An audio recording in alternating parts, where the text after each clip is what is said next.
Pada episod lepas, pengembaraan Sanip di Tandang Sari diteruskan ke makam keramat Dang Esah yang menjadi kisah legenda masyarakat yang terkenal hingga ke hari ini. Ini adalah makam Dang Esah Tandang Sari. Beliau telah dimakamkan di sini, merupakan batu nisan yang sangat indah.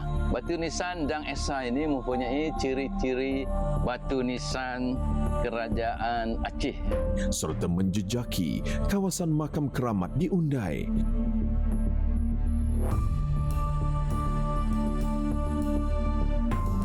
Saya dan rombongan telah menemui makam Datuk Petinggi Nugak Umar, iaitu Raja Negeri Seribas yang ketiga.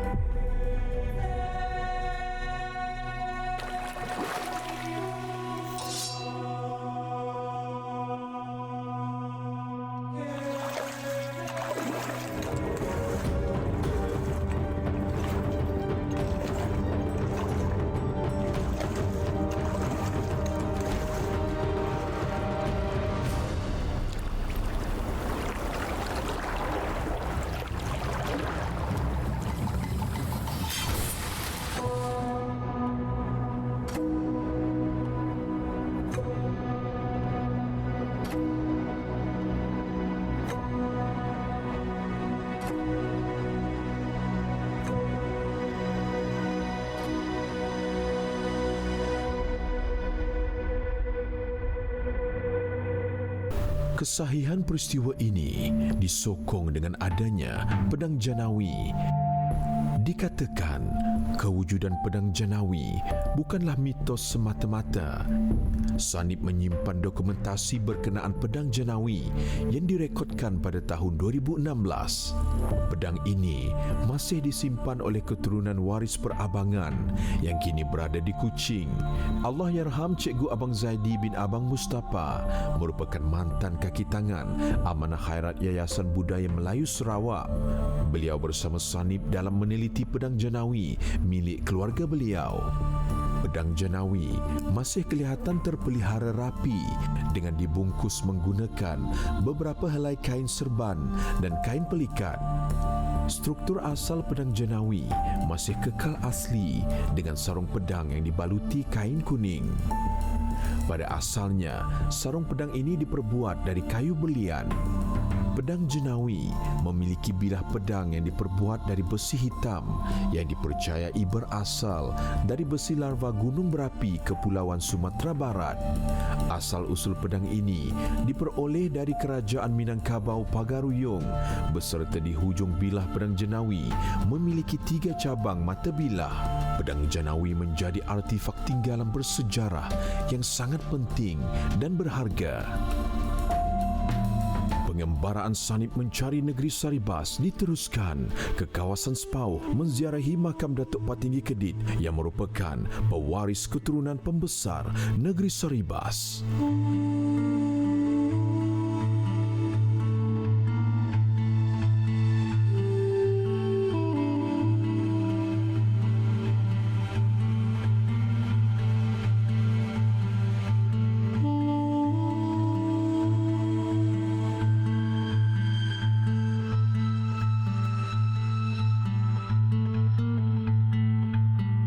Saya sekarang berada di Tanah Perkuburan Melayu Islam Seruai di daerah Sepauh. Perkuburan ini sebenarnya terletak di pinggir Sungai Paku yang merupakan sebuah lagi sungai yang penting dalam sejarah negeri Seribas. Di sini kita akan melihat beberapa kubur yang sangat tua berbentuk batu nisan dari batu semula jadi. Selain daripada makam Datuk Petinggi Kedit ada di sini, terdapat juga perkuburan ahli masyarakat daripada keturunan Arab atau dikenali sebagai bangsawan di sini. Saya akan meninjau kawasan perkuburan Melayu Islam yang lama di sini.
Saya sekarang berada di makam Datuk Petinggi Kedit bin Datuk Bandar Maula, Raja Negeri Seribas yang memerintah dari tahun 1700 hingga baginda mangkat pada tahun 1820. Baginda merupakan seorang raja yang terkenal dan digeruni dan telah meluaskan pemerintahan negeri Seribas hingga ke hulu Sungai Seribas.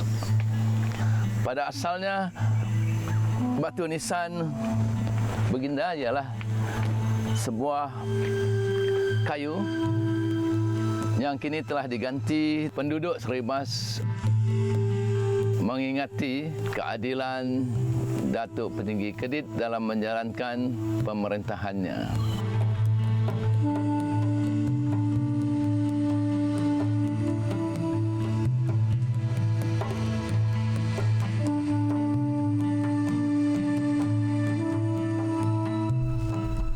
Selepas ini, Sanip menjejaki tinggalan makam lama dan makam busut di Debak Laut yang merupakan kawasan yang pernah diperintah oleh pemerintahan negeri Seribas pada suatu masa dahulu.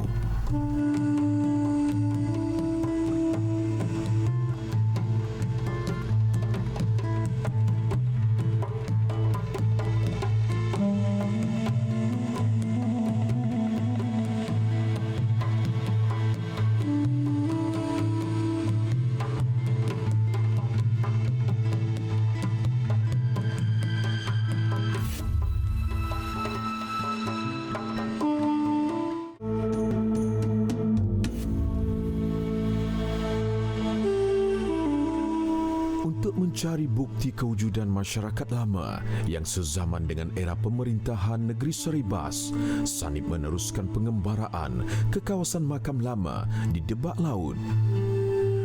Di sini dikatakan terdapat perkuburan lama yang telah wujud sejak tahun 1832 serta makam busut yang keramat.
Saya sekarang berada di Debak, salah sebuah daerah dalam negeri Seribas pada masa dahulu.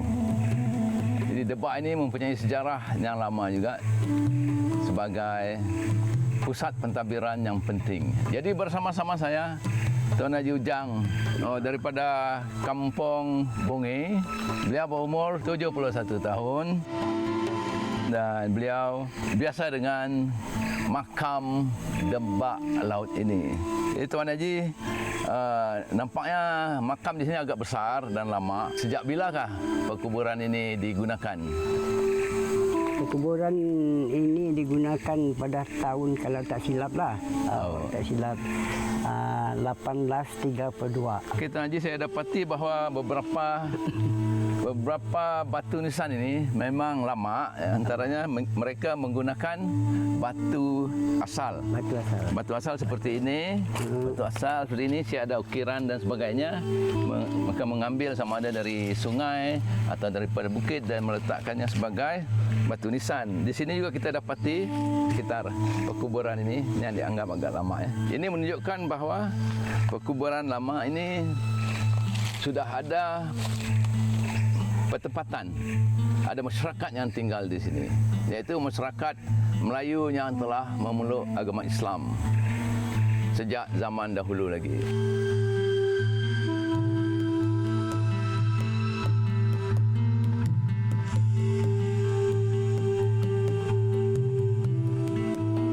masih berada di makam Debak Laut.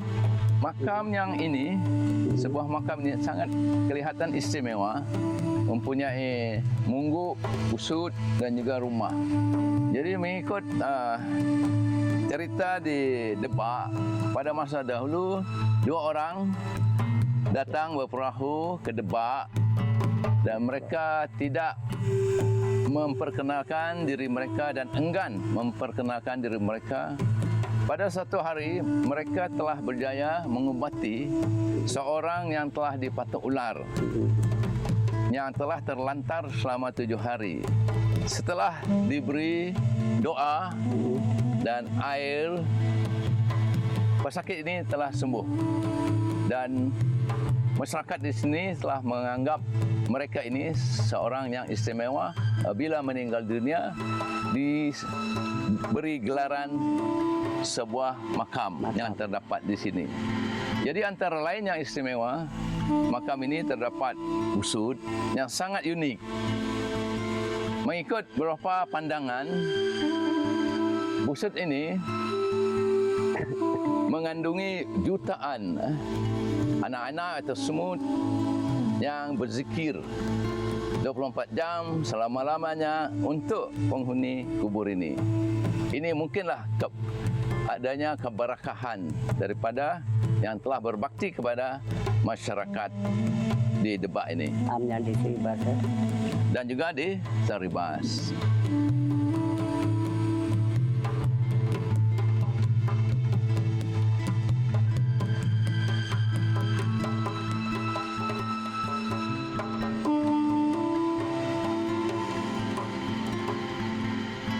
Selepas ini, Sanip meneruskan pengembaraan ke Sri Aman dan mendatangi kawasan perkuburan Islam di Kampung Tengah bagi menjejaki bukti kesinambungan pengaruh keturunan pembesar negeri Saribas yang dikatakan berlanjutan sehingga ke zaman pemerintahan penjajah James Brooke.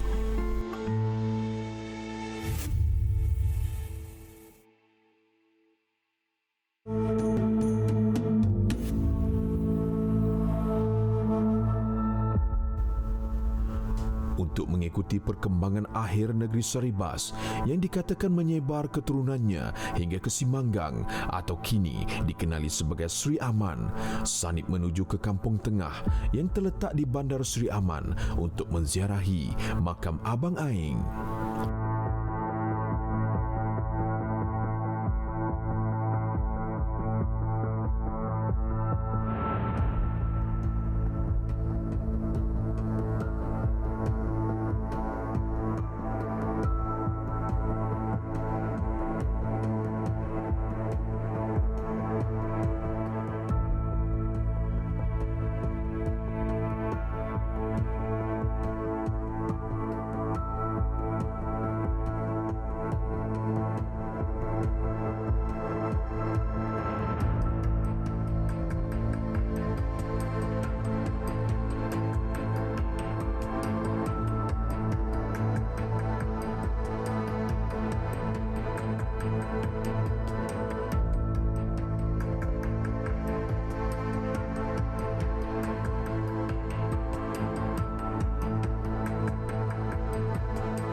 Kerabat pembesar yang berpengaruh dan berdaulat pastinya menjadi ingatan dan dihormati rakyat sehingga apabila mereka mangkat, maka makam mereka dibina dan dijaga sebagai tanda peringatan.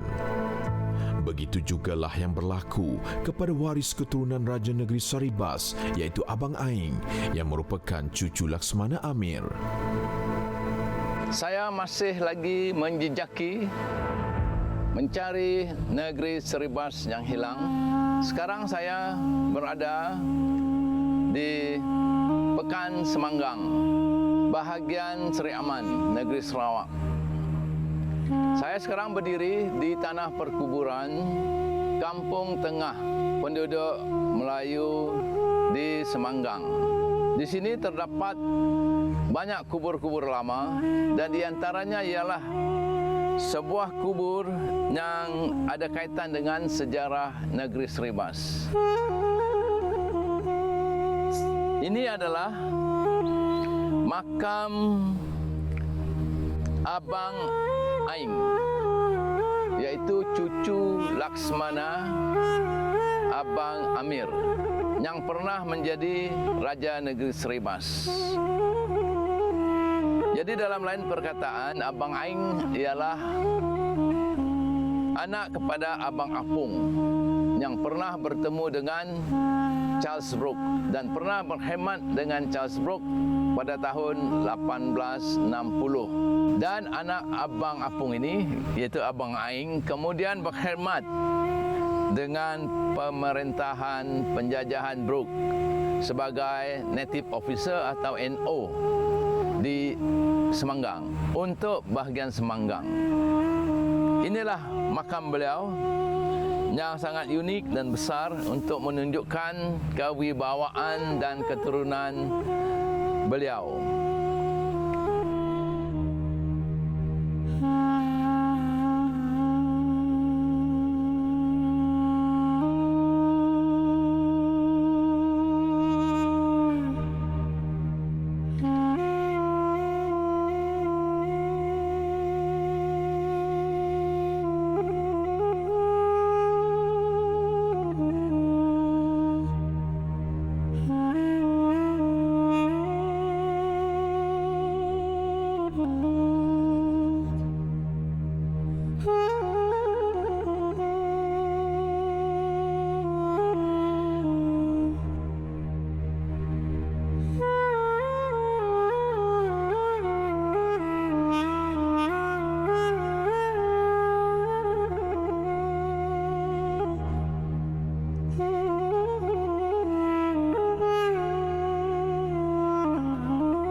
Kita telah mencari bukti-bukti yang hilang di lapangan di sekitar lembah Batang Seribas.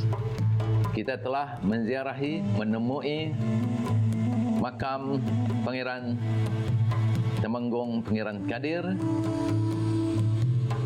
makam Datuk Abang Gudam, makam Datuk Tinggi Umar, Datuk Tinggi Kedit, dan juga makam Esah Tandang Sari.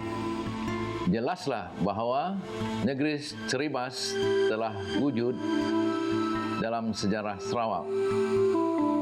Dan mengikut perkiraan saya, negeri Seribas telah wujud pada sekitar tahun 1450 Masihi. Sanip telah membawa kita mengikuti pengembaraan mencari bukti kewujudan negeri Seribas yang telah hilang. Pencarian disandarkan kepada catatan manuskrip syair Tarsilah Cetera Temenggung Kadir dan Abang Gudam negeri Seribas yang membawa kita ke kawasan bersejarah di Seribas. Penemuan makam tokoh penting membuktikan kisah yang dinyatakan benar-benar wujud dan boleh dipertanggungjawabkan.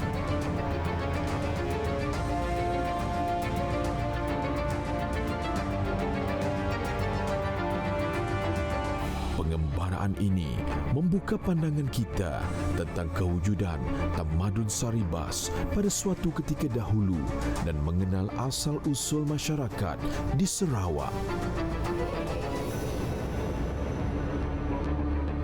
Kisah legenda yang menjadi bualan dan diceritakan turun-temurun oleh masyarakat di Seribas sehingga masa kini membuktikan kedaulatan pemerintahan pada masa dahulu amat terkesan dalam ingatan dan kenangan masyarakat.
silsilah keturunan kekerabatan dan waris pemerintah negeri Saribas masih diwariskan keturunannya sehingga masa kini. Pengembaraan Sanip diteruskan untuk mencari sebuah lagi negeri yang telah hilang di Sarawak, iaitu negeri Kelakak yang pernah wujud pada suatu ketika dahulu. Pemerintahan negeri Kelakak begitu unik kerana dipercayai telah diperintah oleh Raja Perempuan dan pernah berperang dengan Kerajaan Saribas. Sanip akan meneroka tinggalan sejarah seperti makam kuno dan tinggalan tokoh syarif masyhur di negeri Kelakak dalam episod seterusnya dalam mencari negeri yang hilang di Sarawak.